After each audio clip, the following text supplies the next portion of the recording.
Halo teman-teman, selamat datang di channel saya, TDT. Terima kasih teman-teman yang udah mampir di channel saya dan mau nonton video saya.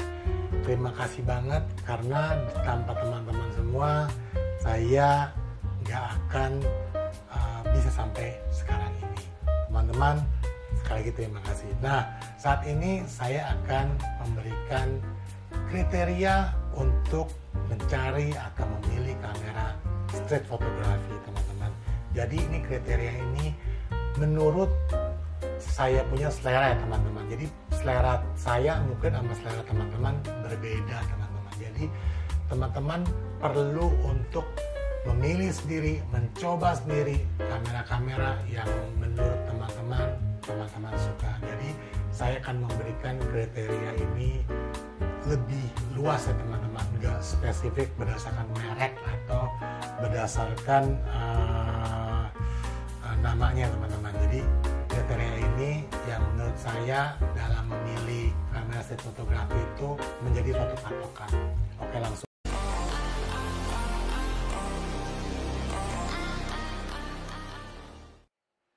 Kriteria pertama dalam saya memilih atau mencari kamera street photography adalah pertama autofocus teman-teman. Karena apa? Street photography itu adalah kita memotret objek di ruangan atau di tempat umum teman-teman. Jadi kita memotret itu secara candid, itu namanya street photography. Jadi perlu itu kamera yang autofokusnya cepat teman-teman. Itu yang pertama teman-teman. Jadi balik lagi ke selera teman-teman. Kalau menurut saya pertama itu mencari kamera itu adalah autofocus yang cepat. Kenapa? Karena kalau misalnya momennya udah lewat, ya berarti udah nggak dapet momen ya teman-teman. Jadi autofocus yang cepat dapat langsung, berarti itu kriteria saya dalam memilih kamera street photography. Kriteria pertama adalah autofocus yang cepat. Nah, kriteria kedua itu teman-teman yang menurut saya itu penting juga teman-teman. Saya mau punya kamera untuk street photography itu yang bisa silent shutter teman-teman. Kenapa silent shutter? Jadi pas saya lagi motret melakukan street photography itu dia nggak ada bunyinya teman-teman. Dan sampai pas kita lagi dekat dengan objeknya, pas kita lagi motret bunyi cekrek gitu, kenceng. Nah, itu akan mengganggu objeknya juga teman-teman, dan saya juga yang motret juga nggak nyaman. Jadi kriteria saya mau punya kamera yang kalau bisa ya teman-teman, yaitu bisa silent shutter teman-teman. Nah, untuk kriteria saya yang ketiga itu bodinya teman-teman. Jadi bodinya itu jangan bulky kayak begini. Menurut saya kamera street photography itu harus yang ringkas, kecil, kayak gini. Kenapa? Karena akan saya bawa terus setiap hari, saya taruh dalam tas, saya motret kemana aja, saya motret pas lagi ada momen penting, saya bawa terus. Dan kalau yang kayak gini tuh nggak mungkin dibawa terus teman-teman, ini besar teman-teman. Dan teman-teman tuh pasti akan repot bawanya. Dan juga kalau misalnya kita pas lagi ketemu objek atau pas kita lagi motret teman-teman, saya bawa kamera sebesar ini kecil. Tapi kalau saya bawa, saya gantung sebesar ini, orang semua pada ngeliatin dan teman-teman. Pas pergi ke pasar, saya bawa kamera sebesar ini, semua juga pasti bingung teman-teman, kaget gitu.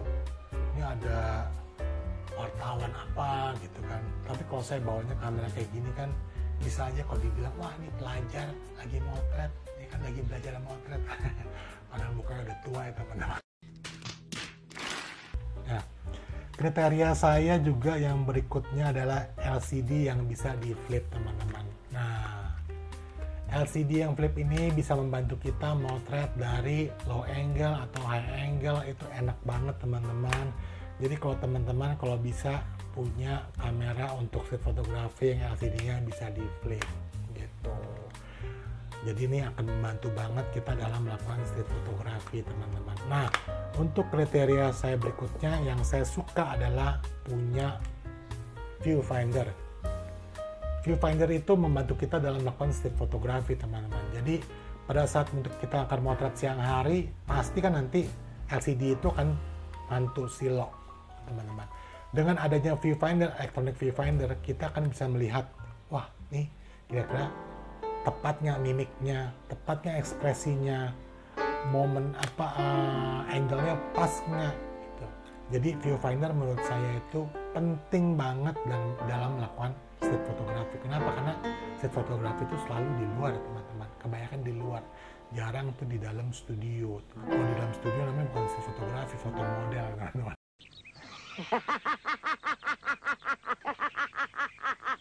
Yang berikutnya menurut saya yang saya suka juga adalah lensa yang bisa diganti ya teman-teman. Lensa diganti itu juga pengaruh ya teman-teman. Pengaruh dalam teman-teman untuk berkreasi dan lebih kreatif dalam melakukan street fotografi. Teman-teman bisa menggunakan lensa tele, bisa menggunakan lensa fix, dan bisa menggunakan lensa bermacam-macam untuk memberikan kreatif dalam teman-teman melakukan street fotografi. Jadi kamera yang bisa diganti lensanya itu juga merupakan kriteria untuk mencari kamera street fotografi menurut saya. Habis itu ini berdasarkan masing-masing punya selera ya teman-teman. Kalau menurut saya untuk kriteria kamera street fotografi itu harganya itu jangan terlalu mahal teman-teman. Jadi kalau teman-teman bawa kamera yang harganya 30 juta, 50 juta, saya rasa teman-teman nggak bakal berani motret sendirian teman-teman. Apalagi street fotografi itu motretnya di luar. Nah teman-teman sebentar nih ada roti lagi mau lewat teman-teman, maklum ya teman-teman. Nah jadi kalau kameranya udah sampai terlalu mahal, teman-teman pasti nggak mungkin motret pergi sendiri teman-teman. Pasti ajak teman atau ikut komunitas baru teman-teman keluarin kamera seperti itu. Itu juga teman-teman juga mungkin masih deg-degan kalau pergi motretnya ke daerah-daerah yang dalam tanda kutip lumayan berbahaya teman-teman. Tapi kalau teman-teman pakai kamera yang 1 jutaan seperti Nikon V1 saya ini, teman-teman bisa motret sendirian, lebih rileks teman-teman. Jadi kalau menurut saya semakin mahal itu kameranya teman-teman, itu akan menghambat Anda untuk melakukan street fotografi. Kenapa? Karena ini street fotografi, Anda akan melakukan itu di jalanan, di tempat umum gitu. Kamera terlalu mahal itu akan mengganggu Anda berkreasi teman-teman. Itu menurut saya. Balik lagi semuanya itu menurut saya. Saya dan teman-teman itu berbeda gitu. Jadi balik lagi semua tergantung teman-teman. Nah, yang berikutnya adalah yang dicari adalah ekosistem. Jadi sebelum teman-teman membeli kamera-kamera seperti kayak gini, lihat dulu ekosistemnya masih ada nggak, masih banyak nggak itu baterai-baterainya yang jual tuh masih banyak nggak teman-teman. Jangan sampai teman-teman udah beli baterainya udah nggak diproduksi lagi, udah nggak ada yang jual bekasnya, lensa-lensanya juga udah nggak ada teman-teman. Itu juga jadi merupakan suatu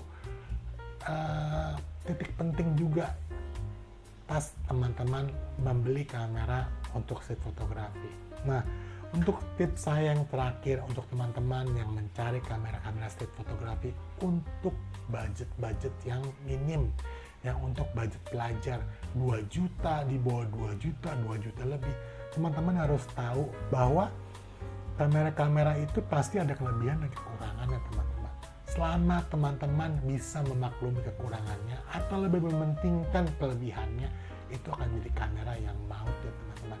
Teman-teman bisa lihat di video-video saya nanti atau lihat di video-video yang lain, saya banyak banget motret pakai kamera yang 1 jutaan kayak begini, atau yang 2 jutaan kayak begini, lebih kayak gini, atau yang kayak begini. Itu kamera-kamera yang murah ya teman-teman, kamera-kamera yang budget pelajar nih kayak gini teman-teman.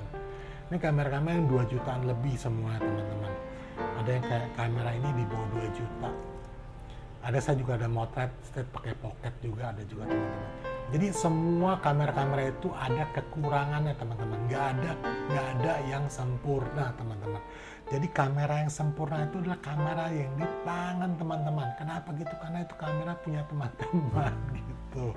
Kalau di kamera saya sempurna tapi kan bukan punya teman-teman. Jadi itu berbeda ya teman-teman. Nggak, maksud saya gini teman-teman. Kamera sempurna itu adalah kamera yang teman-teman pakai setiap hari dan teman-teman tahu kamera itu.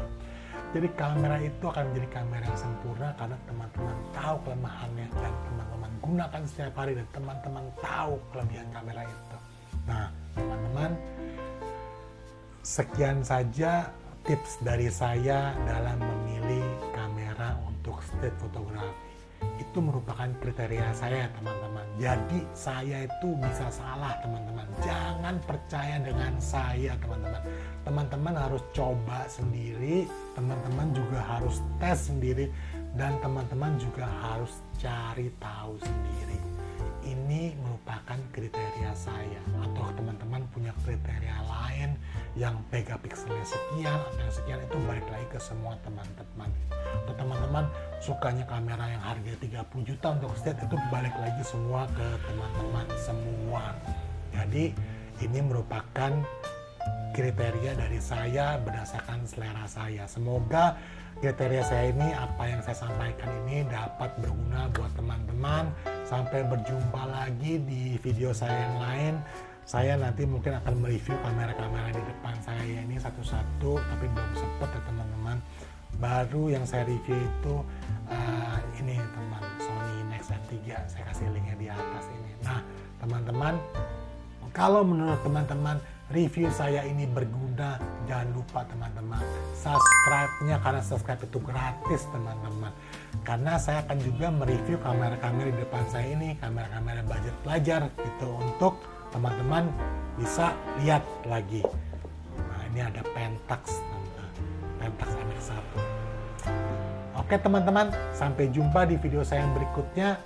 Sampai jumpa, semoga teman-teman mencari atau mendapatkan kamera street fotografi idaman teman-teman. Ciao.